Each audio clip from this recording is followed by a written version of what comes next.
효도라며 데려온 이곳에서 아들은 배만 타고 떠났습니다. 저는 그제야 모든 걸 이해했습니다. 제 이름은 한선희, 올해 65입니다. 남편은 2년 전 심장마비로 세상을 떠났어요. 갑작스러웠죠. 아침 식사 중에 쓰러졌습니다. 그 후로 저는 혼자 살고 있습니다. 경기도 작은 읍내의 2층 집에서요. 남편이 공무원 생활 30년 하며 모은 돈으로 산 집이죠. 저도 지방 공무원이었어요. 구청 사회복지과에서 25년 일하다 퇴직했습니다. 지금은 연금 받으며 조용히 살고 있어요. 아들 하나가 있어요. 민수. 38살이고 서울에서 회사 다닙니다. 결혼한 지는 5년쯤 됐죠. 며느리 이름은 수진이에요. 민수는 한 달에 한 번쯤 내려와요. 엄마 건강하시죠? 응, 괜찮아. 혼자 계시는데 불편한 거 없으세요? 뭐가 불편하겠니? 다 익숙해. 저는 혼자 사는 게 외롭진 않았어요. 오히려 편했습니다. 정원에 물을 주고 텃밭에서 채소를 키우고 친구들이랑 산책했죠. 일주일에 2번은 경로당에서 화투도 쳤습니다. 평온했어요. 조용했고요. 작년 가을쯤 동네에 재개발 소문이 돌기 시작했습니다. 선희야, 우리 집값 오르는 거 아니야? 글쎄, 확실한 건 아니잖아. 저는 별 관심이 없었어요. 팔 생각도 없었고요. 그런데 민수가 전화했습니다. 엄마, 재개발 얘기 들으셨어요? 응, 들었어. 집값 많이 오를 것 같은데요? 그런가? 민수의 목소리가 조금 조급했습니다. 그해 겨울이 지나고 봄이 왔어요. 재개발 계획이 공식 발표됐습니다. 제 집이 있는 구역도 포함됐죠. 부동산에서 전화가 오기 시작했어요. 집주인님, 혹시 매도 의향 있으신가요? 아니요, 없습니다.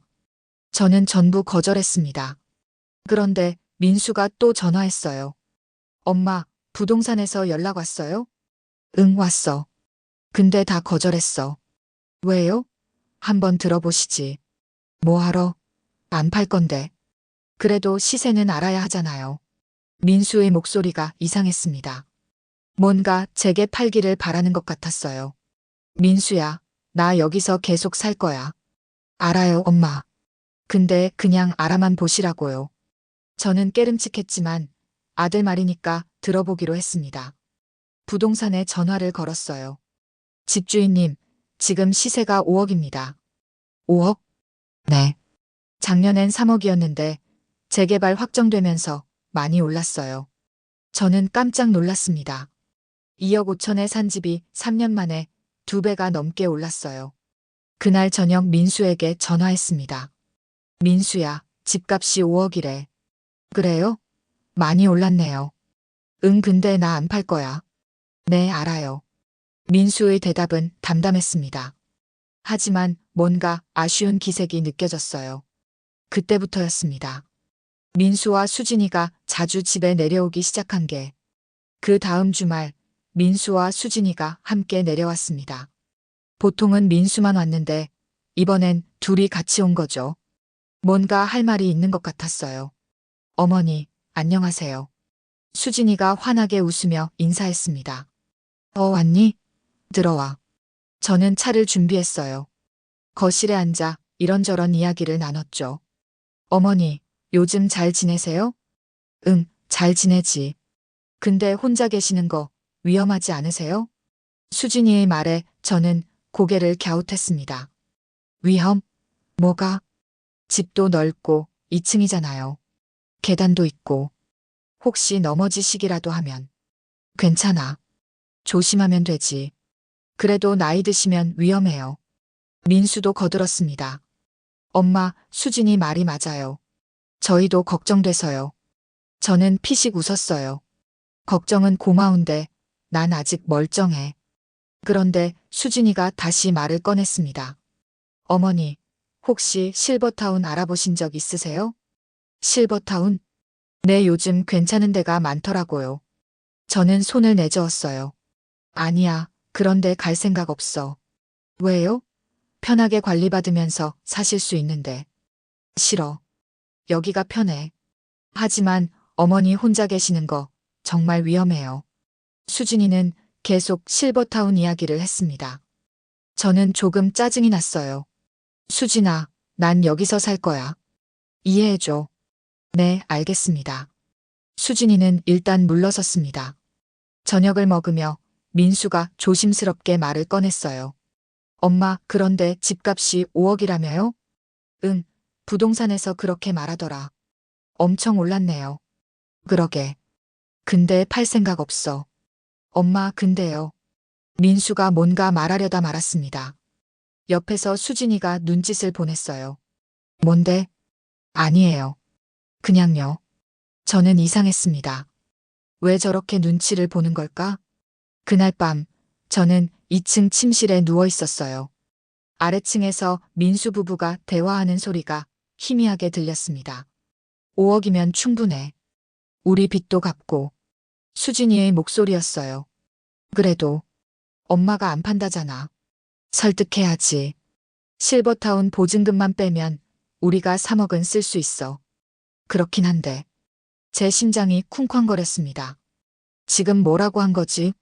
저는 침대에서 일어나 계단 위에 조용히 섰습니다. 아래층 소리가 더 잘 들렸어요. 당신 엄마 나이가 65이잖아. 실버타운 가시는 게 맞아. 그래도 엄마가 싫다는데. 설득하면 돼. 혼자 사는 거 위험하다고. 우리가 관리해드리겠다고. 알았어. 내가 한 번 더 얘기해 볼게. 저는 그 자리에 얼어붙었습니다. 아들이 제 집을 팔려고 한다고? 그것도 실버타운 보증금만 빼고 나머지는 자기들이 쓰려고.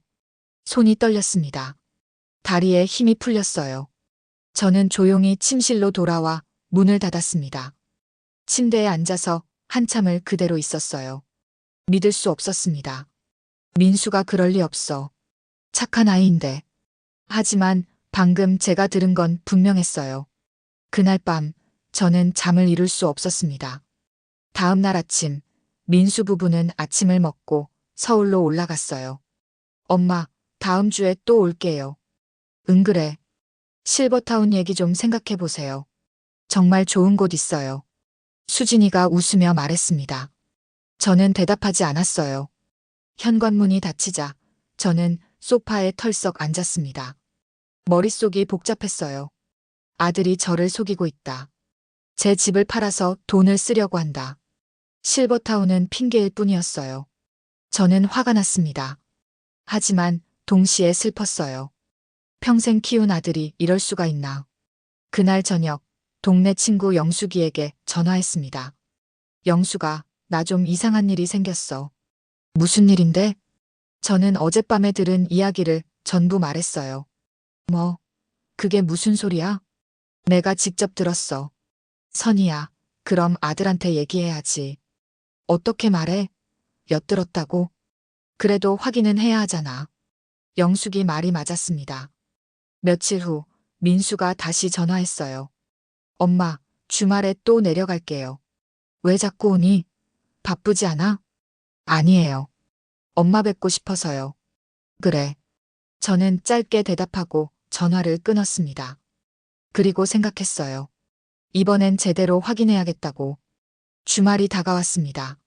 민수와 수진이가 또 내려왔어요. 이번에는 뭔가 준비한 게 있는 것 같았습니다. 수진이가 가방에서 책자를 꺼냈거든요. 어머니, 이거 좀 보세요. 실버타운 소개 자료예요. 책자에는 깔끔한 건물 사진과 시설 안내가 있었습니다. 여기 정말 좋아요. 식사도 다 제공되고 병원도 가까워요. 얼마나 하는데? 제가 물었습니다. 보증금이 2억이에요. 2억? 네, 그리고 매달 관리비가 100만 원 정도요. 그럼 엄마 집 팔면 딱 맞겠네. 제가 비웃듯 말했습니다. 민수와 수진이가 서로를 쳐다봤어요. 엄마, 너희가 나머지 3억 쓰려고 그러는 거지? 순간 거실이 조용해졌습니다. 민수의 얼굴이 굳었습니다. 엄마, 그게 무슨... 내가 들었어. 너희가 어젯밤에 한 얘기. 수진이의 얼굴이 하얗게 변했어요. 어머니, 오해예요. 그게... 오해? 뭐가 오해야? 저는 차갑게 말했습니다. 너희 빚 갚고 3억 쓸 수 있다고 했잖아. 내가 똑똑히 들었어. 민수가 고개를 떨궜습니다. 엄마, 죄송해요. 죄송하긴. 엄마 집 팔아서 돈 쓸 생각을 어떻게 해? 저희가 사정이 좀 어려워서요. 수진이가 말했습니다. 사정이 어려우면 니네가 해결해야지. 왜 엄마 재산을 노려? 제 목소리가 떨렸어요. 화가 치밀어 올랐습니다. 어머니, 저희가 잘못 생각했어요. 하지만 정말 어머니 걱정돼서. 걱정은 무슨. 그냥 돈이 필요했던 거잖아. 그게 아니라. 됐어. 더 이상 얘기하기 싫다. 가봐. 저는 자리에서 일어났습니다. 민수와 수진이는 어쩔 줄 몰라 하다가 결국 집을 나갔어요. 현관문이 닫히자 저는 소파에 주저앉았습니다. 온몸에 힘이 풀렸어요. 아들이 저를 속였다는 게 믿기지 않았습니다. 그날 이후로 민수는 연락이 뜸했어요. 한 달쯤 지났을까요? 그러던 어느 날 민수가 갑자기 전화했습니다. 엄마, 제가 너무 잘못했어요. 진심으로 사과드려요. 다시는 그런 생각 안 할게요. 민수의 목소리는 진심으로 들렸어요. 저는 조금 마음이 풀렸습니다. 알았어. 다음부턴 그러지 마. 네, 엄마. 정말 죄송해요. 전화를 끊고 저는 한숨을 쉬었어요. 그래도 아들이 잘못을 인정했으니 다행이라고 생각했죠. 하지만 그건 착각이었습니다. 한 달 후 민수와 수진이가 다시 내려왔어요. 이번에는 태도가 달랐습니다. 엄마, 제가 계속 생각해봤는데요. 뭘? 엄마가 여기서 혼자 사시는 게 정말 위험해요. 또 그 얘기니? 아니, 진짜예요. 지난번에 경로당 할머니 한 분이 집에서 넘어지셨다면서요? 그 얘기는 사실이었습니다. 동네 할머니 한 분이 욕실에서 넘어져서 병원에 입원하셨어요. 그래, 그랬어. 봐요. 그러니까 실버타운 가시는 게 맞아요. 민수야, 엄마는 안 갈 거야. 그때 수진이가 끼어들었습니다. 어머니, 그리고 재개발 보상금이 곧 나온대요. 뭐? 보상금이요? 집값보다 더 많이 나올 수도 있대요. 저는 놀랐습니다. 그런 얘기는 처음 들었거든요. 누가 그러던? 동네 부동산 사장님이요. 제가 물어봤어요. 수진이가 가방에서 서류를 꺼냈습니다. 여기 보세요. 재개발 보상 예상액이 나와 있어요. 서류를 보니 제 집 예상 보상액이 6억으로 나와 있었어요. 6억? 네, 지금 팔면 5억인데 보상받으면 6억이래요. 저는 어리둥절했습니다. 민수가 말했습니다. 엄마, 이럴 때 정리하시는 게 좋아요. 보상금 받으시면 실버타운 가시고 나머지는 저희가 관리해 드릴게요. 관리? 네, 엄마가 편하게 쓰실 수 있게요. 저는 뭔가 이상했습니다. 지난번에 혼났는데 또 같은 얘기를 하네요. 민수야, 저번에 엄마가 뭐라고 했어? 알아요. 근데 이건 진짜 엄마를 위한 거예요. 아니야. 엄마 말 안 들리니? 제 목소리가 높아졌습니다. 수진이가 다급하게 말했어요. 어머니, 근데 보상 신청을 이번 주까지 해야 한대요. 뭐라고? 기간이 정해져 있대요. 놓치면 보상금 못 받아요. 그게 무슨 소리야? 진짜예요. 부동산 사장님이 그러셨어요. 저는 혼란스러웠습니다. 정말 그런 건가? 일단 서류만 작성해 놓으세요. 나중에 바꿀 수도 있어요. 수진이가 펜을 꺼내 제게 건넸습니다. 여기 서명만 하시면 돼요. 저는 서류를 받았어요. 재개발 보상 신청서였습니다. 뭔가 찝찝했지만 기간이 있다니까 일단 써야 할 것 같았어요. 여기만 쓰면 돼? 네, 어머니. 저는 떨리는 손으로 이름을 썼습니다. 수진이가 서류를 받아 가방에 넣었어요. 잘하셨어요, 어머니. 그날 밤 저는 또 잠을 이룰 수 없었습니다. 뭔가 잘못된 것 같았어요. 너무 급하게 서명한 게 아닌가. 다음 날 아침 저는 동네 부동산에 전화했습니다. 사장님, 재개발 보상 신청 기간이 언제까지예요? 보상 신청이요? 아직 공고도 안 났는데요? 네. 재개발 확정은 됐지만 보상 절차는 내년에 시작될 거예요. 그럼 지금 신청할 필요 없다는 거예요? 당연하죠. 아직 받을 수도 없어요. 전화를 끊고 저는 멍하니 앉아 있었습니다. 수진이가 거짓말을 한 거였어요. 제가 서명한 서류는 뭐였을까? 저는 급하게 민수에게 전화했습니다. 민수야, 어제 엄마가 서명한 서류 뭐야? 어보상 신청서요. 부동산에 확인했더니 아직 신청 기간도 아니래. 민수는 대답이 없었어요. 민수야, 대답해. 엄마 그 서류 뭐야? 진짜 보상 신청서 맞아? 엄마, 나중에 설명드릴게요. 지금 말해. 민수는 전화를 끊어버렸습니다. 저는 그 자리에서 온몸이 떨렸어요. 분명히 뭔가 잘못됐습니다. 며칠 후 민수가 직접 내려왔습니다. 혼자였어요. 엄마, 왔니? 저는 차갑게 대답했습니다. 엄마, 죄송해요. 그 서류가 뭐였어?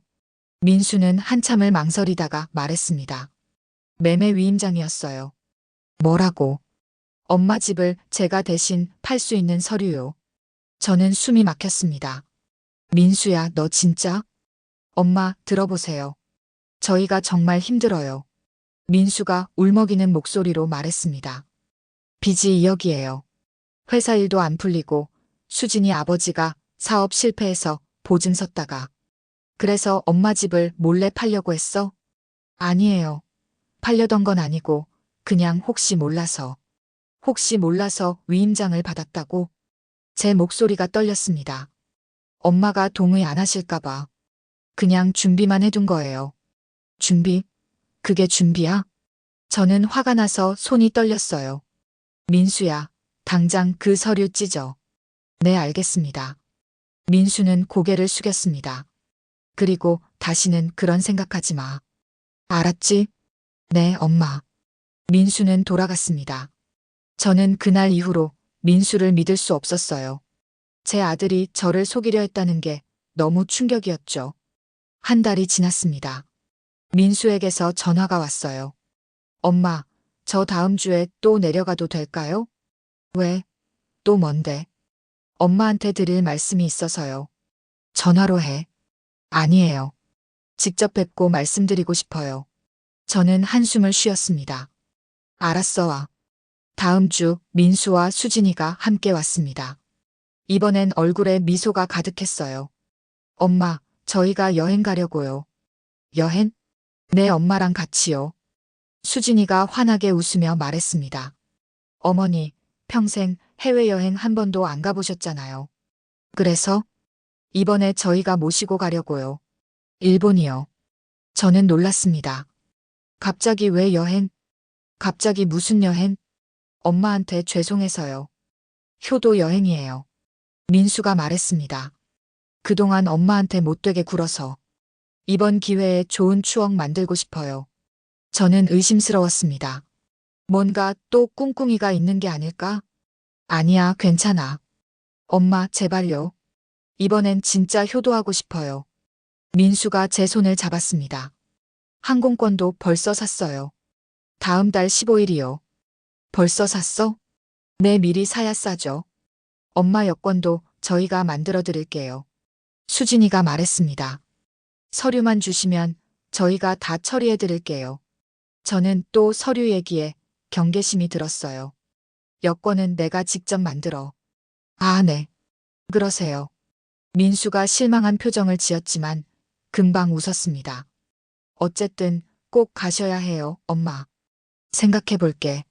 엄마, 제발요. 이번이 마지막이에요. 민수가 애원했습니다. 저는 마음이 조금 흔들렸어요.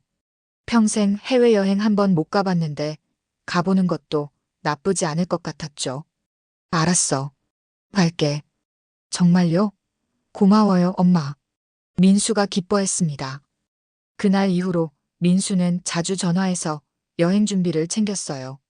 엄마, 짐은 가볍게 싸세요. 응, 그래. 여권 만드셨어요?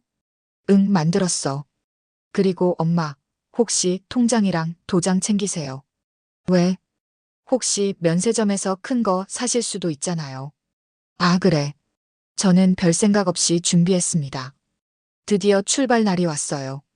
공항에 도착해서 민수를 만났습니다. 수진이도 함께였죠. 엄마, 여기요. 우리는 수속을 밟고 출국장으로 갔습니다. 비행기를 타고 일본에 도착했어요. 처음 타본 비행기였습니다. 신기했죠. 공항에서 나와 우리는 차를 탔습니다. 민수야, 호텔이 어디야? 좀 외곽이에요. 외곽? 네, 조용한 데가 좋을 것 같아서요. 차는 도시를 벗어나 계속 달렸습니다. 1시간, 2시간. 민수야, 아직 멀었어? 조금만 더 가면 돼요. 저는 뭔가 이상했습니다. 너무 멀리 가는 것 같았어요. 차는 산길로 접어들었습니다. 주변에 집도 보이지 않았죠. 민수야, 여기가 어디야? 금방 도착해요. 민수의 목소리가 차가웠습니다. 드디어 차가 멈췄어요. 바닷가였습니다. 작은 선착장이 보였죠. 민수야, 여기가 호텔이야? 아니요. 여기서 배를 타야 해요. 배를 타? 내 섬으로 가요. 섬이라니? 저는 불안했습니다. 민수야, 무슨 섬?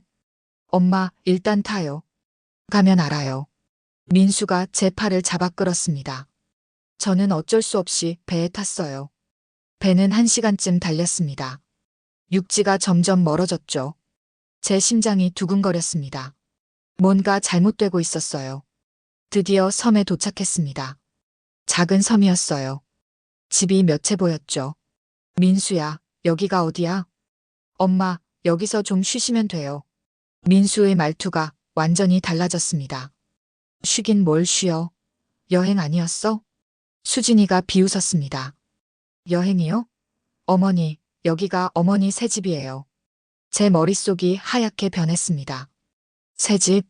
무슨 소리야? 저는 민수를 노려봤습니다. 엄마는 여기서 지내시면 돼요. 민수가 차갑게 말했습니다. 미쳤어? 여기가 어딘데? 조용한 섬이에요. 엄마 혼자 계시기 딱 좋죠. 수진이가 비웃었습니다. 민수야, 당장 나 데려가. 안 돼요. 엄마는 여기 계셔야 해요. 뭐라고? 저는 민수의 팔을 붙잡았습니다. 하지만 민수는 뿌리쳤어요. 엄마, 여기 집이 있어요. 들어가세요. 민수가 작은 오두막을 가리켰습니다. 싫어. 나 안 들어가. 어머니, 여기서 버티시면 더 힘드세요. 수진이가 제 가방을 들고 오두막으로 걸어갔습니다. 야, 내 가방. 저는 뒤따라갔어요. 오두막 안은 작았습니다. 침대 하나, 테이블 하나. 그게 전부였죠. 여기가 뭐야? 이게 사람 사는 곳이야? 충분해요. 음식은 일주일에 한 번 배달될 거예요. 민수가 말했습니다. 배달? 민수야, 정신 차려. 나 당장 집에 가야 해. 엄마 집은 이제 없어요. 무슨 소리야? 팔았어요. 어제. 순간 다리에 힘이 풀렸습니다. 팔았다고? 무슨 소리야? 매매 위임장 있잖아요. 그걸로 계약했어요. 수진이가 웃으며 말했습니다. 5억에 팔렸어요. 계약금은 벌써 받았고요. 저는 그 자리에 주저앉았습니다. 너희가 진짜 엄마 집을 내 그 돈으로 빚 갚고 나머지는 저희가 쓸 거예요. 민수가 담담하게 말했습니다. 민수야. 어떻게 이럴 수가 있어? 제 목소리가 떨렸습니다. 눈물이 났어요. 엄마, 저희도 살아야 해요. 그래도 엄마를 미안해요. 근데 어쩔 수 없었어요. 민수는 오두막을 나갔습니다. 수진이도 따라 나갔죠. 야, 이 자식들아, 돌아와. 저는 밖으로 뛰쳐나갔습니다. 하지만 민수와 수진이는 이미 배에 타고 있었어요. 민수야, 민수야. 저는 선착장까지 뛰어갔습니다. 하지만 배는 이미 출발했죠. 돌아와. 제발. 제 목소리는 바람에 흩어졌습니다. 배는 점점 멀어졌어요. 저는 그 자리에 주저앉았습니다. 온몸이 떨렸어요. 민수가 저를 버렸다. 이 외딴 섬에 얼마나 그렇게 있었을까요? 해가 지기 시작했습니다. 저는 정신을 차리고 주변을 둘러봤어요. 섬은 작았습니다. 오두막 몇 채가 전부였죠. 다른 집들은 비어 있는 것 같았어요. 저는 오두막으로 돌아왔습니다. 안에는 정말 아무것도 없었어요. 침대, 테이블, 그리고 작은 화장실. 창문으로 밖을 봤습니다. 바다뿐이었어요. 육지는 보이지 않았죠. 저는 침대에 앉았습니다. 머릿속이 복잡했어요. 어떻게 해야 하지? 여기서 어떻게 나가지? 휴대폰을 꺼냈습니다. 하지만 신호가 없었어요. 망했어. 저는 중얼거렸습니다. 그날 밤 저는 잠을 이룰 수 없었어요. 계속 울었습니다. 평생 키운 아들이 저를 이렇게 버렸다는 게 믿기지 않았어요. 다음 날 아침 저는 섬을 돌아봤습니다. 정말 작은 섬이었어요. 걸어서 30분이면 한 바퀴 돌 수 있었죠. 오두막은 총 5채였습니다. 제가 있는 곳 말고는 전부 비어 있는 것 같았어요. 그런데 한 오두막에서 연기가 나고 있었습니다. 사람이 있나? 저는 그 오두막으로 다가갔습니다. 문을 두드렸어요. 여보세요? 누구 계세요? 안에서 소리가 들렸습니다. 누구세요? 떨리는 목소리였어요. 남자 목소리 같았죠. 저는 한선이라고 합니다. 여기 새로 온 사람이에요. 새로. 또요? 문이 조금 열렸습니다. 틈 사이로 60대쯤 되어 보이는 남자가 보였어요. 또요? 무슨 뜻이에요? 여기. 사람들이 계속 오거든요. 남자가 말했습니다. 들어오세요. 저는 오두막 안으로 들어갔습니다. 남자는 마르고 초췌했어요. 옷도 해져 있었고 머리도 헝클어져 있었죠. 여기. 얼마나 계셨어요? 모르겠어요. 1년? 2년? 시간 감각이 없어요. 1년이요? 그동안 여기서? 네, 못 나가요. 배가 안 와요. 남자의 목소리가 떨렸습니다. 배가 안 온다니. 그럼 어떻게 먹고 살아요?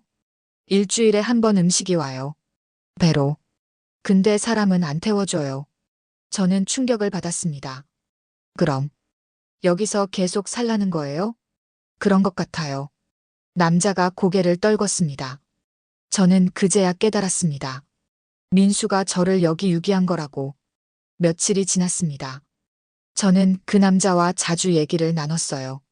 이름은 한준식이라고 했습니다. 준식 씨는 왜 여기 온 거예요? 저도 속았어요. 속았다고요? 내 조카가 여행 가자고 해서 따라갔는데 여기 버려졌어요. 조카가요? 네. 제 재산을 노린 거죠. 준식 씨의 이야기는 저와 비슷했습니다. 그럼 경찰에 신고는 안 하셨어요? 어떻게요? 휴대폰도 안 터지고 배도 안 와요. 준식 씨는 절망적인 표정이었습니다. 음식 배달하는 사람한테 도움 요청하면 안 돼요? 해봤어요. 근데 그 사람들은 말을 안 들어요. 돈을 받고 하는 일이라서. 저는 한숨을 쉬었습니다. 며칠 후 음식 배달이 왔어요. 배가 도착하자 저는 달려갔습니다. 저기요. 도와주세요. 배에서 내린 남자는 무표정했어요. 음식이에요. 저 좀 태워주세요. 돈 드릴게요. 안 돼요. 제발요. 저 여기 갇혀 있어요. 규칙이에요. 남자는 음식 상자를 내려놓고 다시 배에 탔습니다. 잠깐만요. 제발. 하지만 배는 떠났습니다. 저는 그 자리에 주저앉아 울었어요. 일주일이 또 지났습니다. 저는 준식 씨와 자주 시간을 보냈어요. 둘 다 외로웠으니까요. 어느 날 준식 씨가 말했습니다.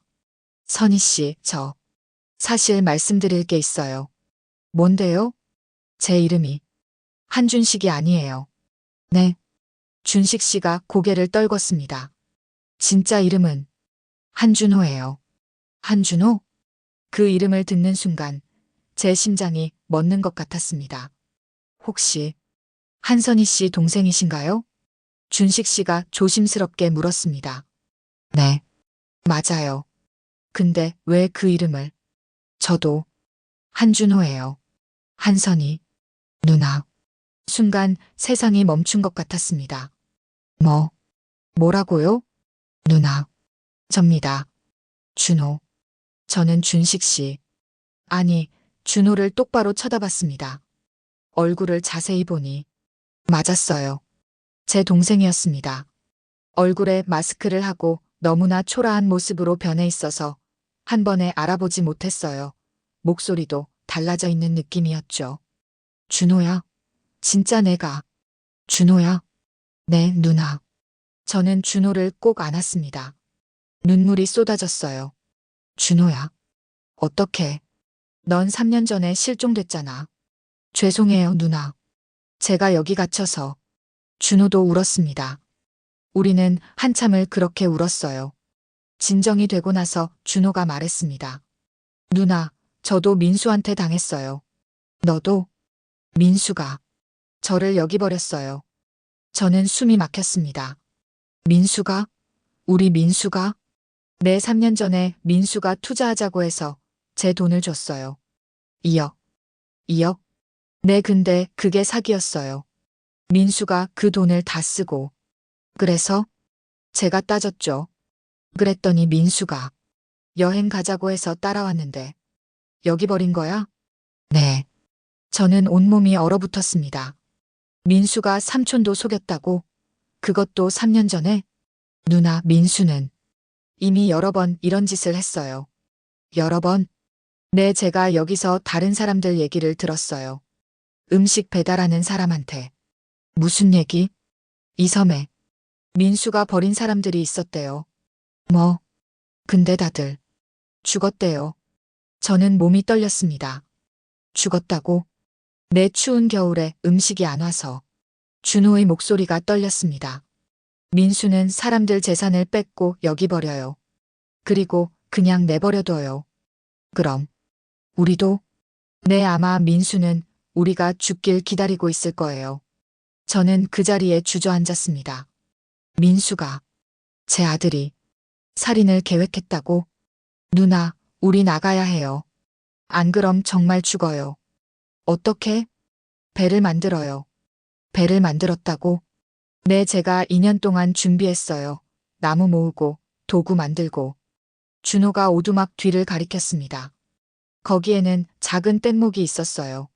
저걸로 나갈 수 있어? 해봐야죠. 안 그럼 여기서 죽어요. 준호의 눈빛이 단호했습니다. 저는 고개를 끄덕였습니다. 그래. 나가자. 반드시. 우리는 탈출을 계획하기 시작했습니다. 일주일 동안 우리는 뗏목을 보강했습니다. 준호가 2년 동안 모은 나무 판자와 밧줄로 뗏목을 더 튼튼하게 만들었어요. 누나, 이 정도면 될 것 같아요. 정말 이걸 타고 나갈 수 있을까? 해봐야죠. 다른 방법이 없어요.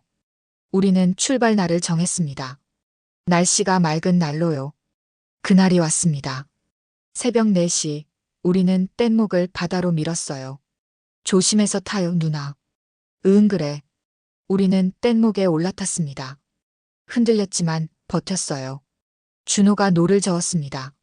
저도 도왔죠. 섬이 점점 멀어졌습니다. 누나 힘내요.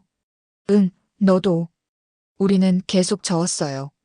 팔이 아팠지만 멈출 수 없었죠. 해가 떴습니다. 섬은 이제 보이지 않았어요. 준호야, 육지가 보여? 아니요. 아직. 우리는 계속 나아갔습니다. 1시간, 2시간. 팔에 힘이 빠졌어요. 목도 말랐죠. 누나, 잠깐 쉬어요. 그래, 쉬자. 우리는 노를 멈추고 숨을 돌렸습니다. 그때였어요. 멀리서 배 한 척이 보였습니다. 저기, 배다. 정말? 준호가 벌떡 일어났습니다. 도와주세요. 여기요. 우리는 소리를 질렀어요. 손을 흔들었죠. 하지만 배는 너무 멀었습니다. 준호야, 불을 피우자. 불? 연기를 보면 올 거야. 준호가 가방에서 라이터를 꺼냈어요. 우리는 준비해온 천에 불을 붙였습니다. 연기가 피어올랐어요. 제발, 봐줘. 우리는 기도했습니다. 배가 방향을 바꿨습니다. 이쪽으로 오고 있었어요. 온다. 누나 온다. 정말? 눈물이 났습니다. 배가 가까이 왔어요. 낚싯배였죠. 거기, 괜찮으세요? 배 위의 남자가 소리쳤습니다. 도와주세요. 저희 갇혀 있었어요. 뭐라고요? 남자가 우리를 끌어올렸습니다. 어떻게 된 거예요? 저는 숨을 헐떡이며 말했습니다. 저희 섬에 버려졌어요. 제발 경찰에 신고해 주세요. 섬에 버려졌다고요? 네, 제 아들이 저를 여기. 저는 말을 잇지 못하고 쓰러졌습니다. 눈을 떴을 때는 병원이었습니다. 깨어나셨네요. 간호사가 웃으며 말했습니다. 여기가 어디죠? 일본 나가사키 병원이에요. 준호는, 제 동생은 옆 병실에 계세요. 괜찮아요. 저는 안도의 한숨을 쉬었습니다. 곧 경찰이 왔어요. 한선희 씨 맞으십니까? 네, 맞아요. 진술을 들어야겠습니다. 저는 처음부터 끝까지 모든 걸 말했어요. 민수가 저를 속인 것, 집을 판 것, 섬에 버린 것. 경찰은 충격을 받은 표정이었습니다. 동생분도 같은 얘기를 하셨어요. 그럼 믿어주시는 거죠? 당연합니다. 이건 중범죄입니다. 민수를 잡을 수 있나요? 물론입니다. 한국 경찰과 협조하겠습니다. 일주일 후 저와 준호는 한국으로 돌아왔습니다. 공항에는 한국 경찰이 기다리고 있었어요. 한선희 씨? 네, 전데요. 민수는 이미 체포했습니다. 정말요? 네. 수진이도 공범으로. 저는 무릎이 꺾였습니다. 드디어. 그리고 집 매매는 무효 처리됐어요. 사기로 판명됐거든요. 제 집을 되찾을 수 있어요? 내 계약금도 전부 돌려받으실 수 있을 겁니다. 저는 그 자리에서 울었습니다. 한 달 후 재판이 시작됐습니다. 법정에는 민수와 수진이가 앉아 있었어요. 두 사람 다 수척해져 있었죠. 민수가 저를 봤습니다. 고개를 떨궜어요. 검사가 일어났습니다. 피고인 박민수와 김수진은 피해자 한선희 씨를 기망하여 재산을 편취하고 일본 외딴 섬에 유기했습니다. 또한 피해자의 동생 한준호 씨도 동일한 수법으로 유기했으며 이는 계획적 범행입니다. 검사는 증거들을 제시했어요. 매매 위임장, 통장 내역, 여행 기록. 피고인들은 이외에도 다른 피해자들이 있을 것으로 추정됩니다. 실제로 그 섬에서 발견된 유골이 3구입니다. 법정이 술렁였어요. 변호사가 일어났습니다. 피고인들은 깊이 반성하고 있습니다. 경제적 어려움으로 인한 일시적 판단 착오였습니다. 하지만 판사는 고개를 저었어요. 일시적 판단 착오? 이건 계획적 범죄입니다. 여러 명을 같은 방식으로 속이고 유기했습니다. 피해자들이 사망에 이를 수도 있었던 중대한 범죄입니다. 저는 증인으로 나갔습니다. 한선희 씨, 진술해 주세요. 저는 떨리는 목소리로 말했어요. 저는 평생 아들을 믿었습니다. 착한 아이라고 생각했어요. 하지만 그 아이가 저를 속이고 버렸습니다. 제가 죽길 바랐던 거죠. 재산을 가지기 위해. 제 목소리가 떨렸습니다. 제 동생도 3년 동안 그 섬에 갇혀 있었습니다. 민수 때문에. 만약 우리가 탈출하지 못했다면 우리도 죽었을 겁니다. 민수가 고개를 숙였어요. 수진이는 울고 있었죠. 준호도 증인으로 나왔습니다. 저는 조카를 믿었습니다. 투자한다길래 2억을 줬어요. 그랬더니 조카는 그 돈을 다 쓰고 저를 섬에 버렸습니다. 2년 동안 저는 그 섬에서 죽을 날만 기다렸습니다. 준호의 목소리도 떨렸어요. 재판은 석 달 동안 이어졌습니다. 마침내 선고일이 왔어요. 판사가 판결문을 읽었습니다. 피고인 박민수, 존속유기죄, 사기죄, 문서 위조죄로 징역 10년을 선고합니다. 피고인 김수진, 공범으로 징역 7년을 선고합니다. 또한 피해자들에게 총 7억 원의 배상을 명합니다. 법정이 조용했어요. 민수와 수진이는 그 자리에서 무너졌습니다. 저는 아무 감정도 들지 않았어요. 그냥 공허했죠. 재판이 끝나고 저는 법정을 나왔습니다. 준호가 제 손을 잡았어요. 누나, 끝났어요. 응, 끝났네. 이제 평화롭게 살 수 있어요. 저는 고개를 끄덕였습니다. 집으로 돌아왔어요. 제 집이었습니다. 되찾은 집. 거실에 앉아 창밖을 봤어요. 해가 지고 있었죠. 준호가 옆에 앉았습니다. 누나 괜찮아요? 응, 괜찮아. 후회 안 해요? 후회? 뭘? 민수를 고소한 거요. 저는 고개를 저었습니다. 아니, 후회 안 해, 잘한 거야. 그 애가 저지른 일은 용서받을 수 없어. 준호가 제 손을 꼭 잡았어요. 누나, 저도 이제 여기서 살아도 돼요? 당연하지. 우리 같이 살자. 고마워요, 누나. 우리는 한참을 그렇게 앉아 있었습니다. 해가 완전히 졌어요. 어둠이 찾아왔죠. 하지만 저는 더 이상 무섭지 않았습니다. 배신당했지만 이겨냈으니까요. 복수했으니까요. 그리고 이제는 평화가 찾아올 거니까요. 저는 창문을 닫고 불을 켰습니다. 새로운 시작이었습니다.